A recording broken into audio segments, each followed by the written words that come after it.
Bonjour, on se retrouve aujourd'hui en fait pour ceux qui m'ont suivi. Nous avons fait une vidéo interview avec mon amie Tiffany Valenza il y a donc 2 jours de cela. Bonjour Catherine. Et c'est une vidéo qui a été coupée en trois fois. La première fois pour des raisons de réseau internet.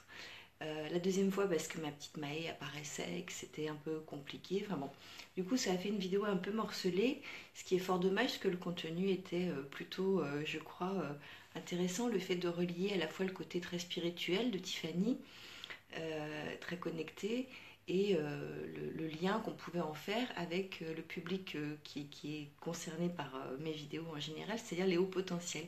Bonjour Pierre, bonjour Francesca. et, euh, et donc je voulais revenir, parce que cette vidéo que je fais ce matin, du coup sera publiée sur YouTube, donc pour le public des hauts potentiels.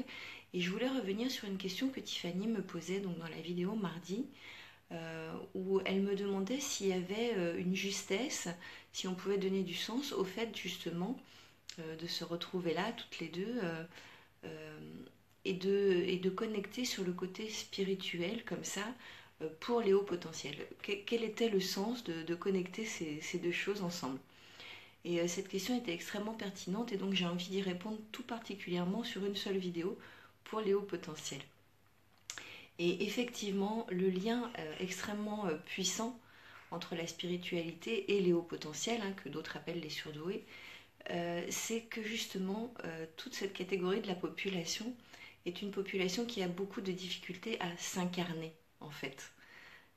Ce qui fait que le haut potentiel a tant de difficultés à trouver sa place, à prendre sa place, à se sentir bien dans ce monde, bien dans son corps, bien dans sa peau. C'est justement sa difficulté à cette incarnation en fait. Le haut potentiel, qu'il en ait conscience ou pas, est extrêmement connecté, et donc extrêmement déconnecté de ce qui est terrestre finalement. Ça fait partie de son travail, entre guillemets, d'un de ses travails à faire sur la Terre, qui est de se reconnecter à la Terre, de se reconnecter à lui-même, de se reconnecter à sa mission terrestre en fait, hein.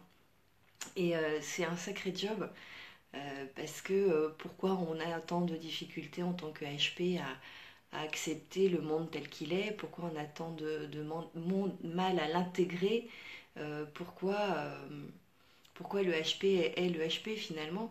Et c'est ça en fait. Et vraiment on touche du doigt à ce truc-là, et la difficulté à s'incarner. Et en réalité, pour arriver à s'incarner complètement, à habiter son propre corps, donc à trouver sa place en fait dans ce monde-là, en étant HP ou pas, mais là c'est vrai que je m'adresse en particulier au potentiel, et bien la seule façon, je crois, vraiment de s'incarner totalement, c'est toujours ce que je vous dis, hein, vous allez dire elle radote, mais parce qu'on en revient toujours à ça, c'est réellement de s'assumer pleinement. Et s'assumer pleinement, ça ne demande pas un effort considérable en réalité, parce que c'est simplement être qui on est. Euh, on n'est pas venu là dans le monde terrestre pour être quelqu'un d'autre. On n'est pas venu là dans le monde pour copier machin ou bidule, même si machin ou bidule sont des gens formidables. Il n'y a pas de souci avec ça. Évidemment qu'on peut modéliser, parce que voilà, il y a des gens qui sont extrêmement inspirants, et ils nous aident sur notre parcours, hein. Moi j'ai des mentors, des gens qui font partie de mes vitamines au quotidien, ou qui ont fait partie de mes vitamines. J'en profite de le dire parce que je vois que Pierre est présent. Clairement, voilà, clairement Paul, donc le frère de Pierre, Paul Pironnet, est mon premier mentor sur cette planète Terre. Je ne sais pas si j'en avais d'autres ailleurs, mais en tout cas ici, ça a été mon premier mentor. Ma vie a été totalement transformée après une formation que j'ai suivie avec lui. C'était un cursus total, hein. J'avais fait tous les modules PNL, donc jusqu'au maître Pratt. Oui, la vie se transforme, parce que c'est pas Paul qui me transforme, c'est sa proposition, c'est sa personnalité, c'est ce qu'il insuffle, c'est voilà. J'ai eu d'autres mentors depuis, donc oui, bien sûr que les autres peuvent nous accompagner, nous inspirer et nous aider à nous envoler jusqu'à nous, jusqu'à nos propres ailes en fait. Mais clairement c'est ça. Et l'incarnation, elle se fait de plus en plus quand on s'aligne en fait. Après, je ne maîtrise pas particulièrement tous les sujets qui touchent en particulier au corps. Donc notamment toutes les activités que l'on peut faire pour se sentir pleinement aligné dans son corps. Moi, le corps, ça reste un truc sur lequel j'ai à travailler, je le sais, et je le fais en conscience. Mais je crois que c'est ça, le haut potentiel a réellement besoin de s'incarner dans son corps, totalement. Et ça passe évidemment probablement par des exercices sur le corps, mais ça passe vraiment par accepter sa propre identité et se dire que je suis là avec mes talents, je suis là avec qui je suis, et même si j'ai le sentiment très souvent que ce corps est trop petit pour moi, que l'enveloppe dans laquelle je dois habiter me semble ne pas correspondre à ce que je visualise dans ma tête. Il n'empêche que c'est dans cette enveloppe-là que je vais pouvoir créer, que je vais pouvoir m'épanouir. Et donc c'est de cette enveloppe-là dont je vais prendre soin. Et c'est surtout à travers cette enveloppe-là que je vais pouvoir diffuser mes messages à moi. Je vais pouvoir les diffuser à travers ce que je transmets, à travers une activité personnelle, de loisirs, professionnelle, à travers un livre, à travers je ne sais quoi. On est là-dedans en fait. Hello Nathalie, hello Luc. Et voilà pourquoi je voulais revenir sur cette incarnation. Euh, quand le HP te dit je suis pas à ma place, en fait c'est parce qu'il ne s'incarne pas totalement. Et, euh, et dès l'instant où on touche du doigt ce truc-là, c'est vrai qu'on on se rend compte à quel point en réalité on se pose la question à l'envers. Euh, Moi depuis que je suis vraiment à l'écoute de qui je suis, c'est-à-dire que je donne qui je suis, je cherche pas à donner un truc parce que j'ai vu que chez l'autre c'était sympa et donc je vais copier machin ou voilà. Depuis que je donne qui je suis, je dis pas que ça plaît à tout le monde et bon c'est comme ça, c'est logique, il n'y a pas de souci avec ça. Mais depuis que je donne qui je suis, je commence seulement, vraiment, à ressentir mon incarnation. C'est-à-dire que je pose les deux pieds par terre et je sais pourquoi je suis là en fait. Je me rends compte de pourquoi je suis là. Je me rends compte que j'existe pleinement.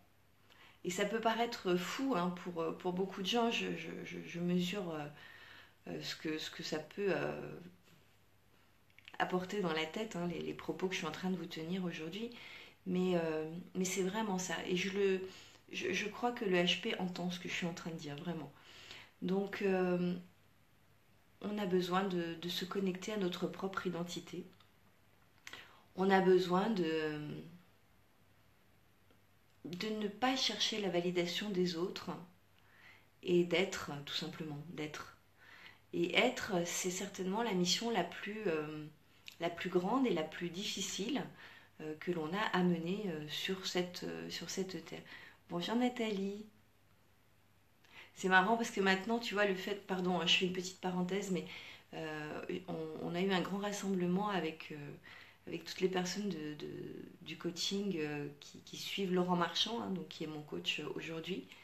Et, euh, et quand je vois défiler les noms aujourd'hui, ben, ça ne me fait plus la même chose que quand je voyais défiler les noms et qu'on ne s'était pas rencontrés. Donc c'est chouette, ça prend une dimension encore différente. C'est très sympa, voilà. Parenthèse refermée. Voilà, je voulais vous dire ça en fait surtout. Et donc dire au potentiel que c'est un chemin, hein, c'est un chemin l'incarnation. C'est quelque chose qu'on découvre au fur et à mesure. Moi je vous dis hein, très sincèrement, je découvre ça, mais vraiment c'est hyper récent quoi de ressentir cette incarnation. Je la ressentais pas. Même il y a encore quelques mois, je la ressentais pas. Je dans le sens de mon développement personnel, j'œuvrais dans le sens de mon bien-être et de mon bonheur, mais je ne pouvais pas parler d'incarnation. J'avais beaucoup de difficultés avec ça. Et donc je suis seulement en train de toucher du doigt ce que ça peut signifier. Et c'est pour ça que je le partage, parce que j'avance en même temps que les autres, d'accord? Alors si j'avance un peu plus vite que d'autres, bah, je partage, et puis il y en a d'autres qui avancent plus vite que moi et qui me le partagent, etc. Encore que plus vite et plus lentement, tout est relatif, mais disons que sur mon chemin, c'est là où j'en suis et c'est là donc où je partage. Voilà. Euh, Si vous avez des réflexions par rapport à ce que je viens de vous dire, n'hésitez pas. Vous savez que ce que je préfère dans les vidéos en direct, c'est quand même l'interaction. Donc je vois que vous êtes tous là, ça me fait très plaisir. Mais si vous avez des messages, n'hésitez pas. Voilà. Euh, j'ai eu des questions en messagerie par rapport à la vidéo que nous avons fait en 3 parties, mardi également avec Tiffany, par rapport à la spiritualité. Justement chez les hauts potentiels, à savoir est-ce que le haut potentiel avait une spiritualité qui était différente des autres. Je pourrais déjà répondre que c'est oui et non, mais j'en ferai une vidéo parce que ça a eu l'air de beaucoup vous interpeller et donc on ciblera ça essentiellement sur les hauts potentiels. Voilà, là j'ai fait le tour de ce que je voulais vous dire sur l'incarnation. Si vous avez des questions, n'hésitez pas, ici en commentaire ou sur YouTube, puisque là la vidéo, une fois qu'elle est terminée, je la télécharge et je la place sur YouTube. Donc on peut aussi échanger à cet endroit-là. Voilà. Sinon, j'ai fini pour aujourd'hui en fait, et on devrait se retrouver en toute logique demain matin, à peu près à la même heure. En général, c'est vers 10 heures.